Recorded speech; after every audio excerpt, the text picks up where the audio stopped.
네, 문재인 대통령에게 주요 7개국 G7 정상회의 참석은 한국의 경제적, 외교적 위상을 한층 강화하는 기회가 될 것으로 전망되는데요.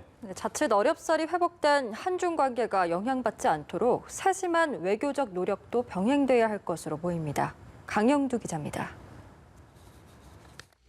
코로나19로 미국과 중국 간 감정의 골은 더욱 깊어졌습니다. 도널드 트럼프 대통령의 G7 확대 정상회의 구상에는 중국을 포위하는 반중 연합전선 구축 의도가 짙게 깔려 있다는 게 중론입니다. 미중 사이에서 거리의 균형을 유지해온 우리로서는 외교적 부담이 된 게 사실인데 문재인 대통령은 길게 고민하지 않고 선진국 클럽인 G7 회의에 참석하겠다는 의사를 밝혔습니다. 우리 국익에 큰 도움이 된다고 판단했기 때문입니다. G11 또는 G12라는 새로운 국제체제의 정식 멤버가 되는 것입니다.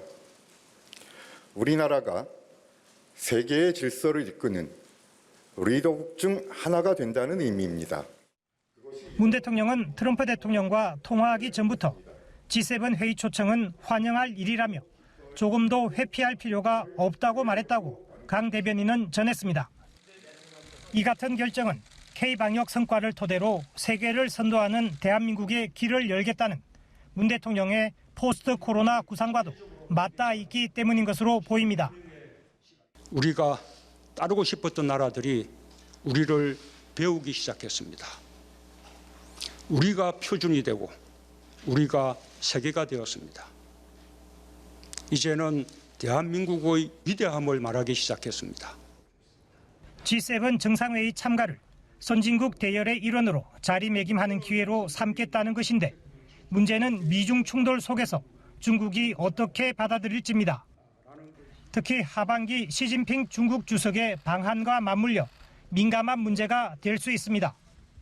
사드 배치 이후 멀어졌다가 어렵게 봉합한 한중 관계가 얼어붙지 않도록 긴밀한 소통 유지가 필요하다는 지적이 나옵니다. G7 정상회의 무대를 미중 딜레마를 풀고 한국의 위상 강화 기회로 삼으려는 문 대통령의 외교가 시험대에 올랐습니다. 연합뉴스TV 강영두입니다.